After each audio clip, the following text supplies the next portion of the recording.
संसारमा नि हजुर, संसारमा अनेक किसिमको खेलहरू हुने गर्छन्। त्यो अनेक किसिमको खेलहरू मध्ये यो पनि एउटा खेल हो हजुर। चाइनामा नि यस्तो किसिमको खेलहरू खेल्न रुचाउने गर्छन् त्यहाँका बासिन्दाहरू।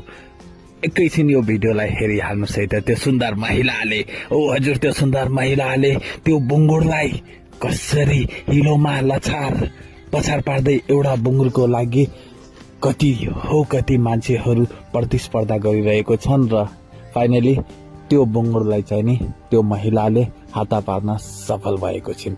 जसले छोप्यो त्यसैको, जसले जित्यो त्यही सिकन्दर भनेर भन्छ नि, त्यस्तै चाहिँ जसले त्यो बुङ्गुरलाई समात्यो त्यो बुङ्गुर त्यसैको भइसकेपछि यो महिलाले चाहिँ नि सफलतापूर्वक हजुर, सफलतापूर्वक त्यो बुङ्गुरलाई समाउन सफल भएको छिन्।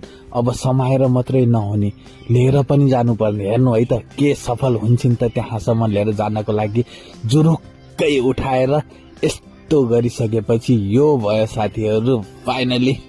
फाइनली केटीको मुहारमा हाँसो देख्न सक्नुहुनेछ। यो भनेको जितको हाँसो हो हजुर। त्यत्रो जना प्रतिस्पर्धीहरू मध्ये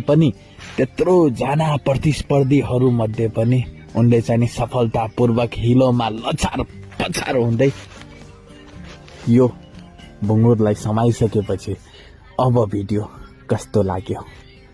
भिडियो मन पर्यो भने एउटा कुरा भनौँ, सायद अहिलेसम्म त कसैले पनि हेर्नु भएको छैन। यदि हेरिहाल्नु भएको छ भने अन्तिमसम्म आउनुभयो, धन्यवाद। अनि भिडियो कस्तो लाग्यो, मन पर्यो भने लाइक कमेन्ट सेयर गरिहाल्नुहोस् न। गर्नुभएको छैन भने मलाई फलो त गर्नु नै भएको छैन, फलो गर्नुहोस् त। अनि यस्तै किसिमको भिडियोहरू हरेक दिन देख्न पाउनुहुनेछ।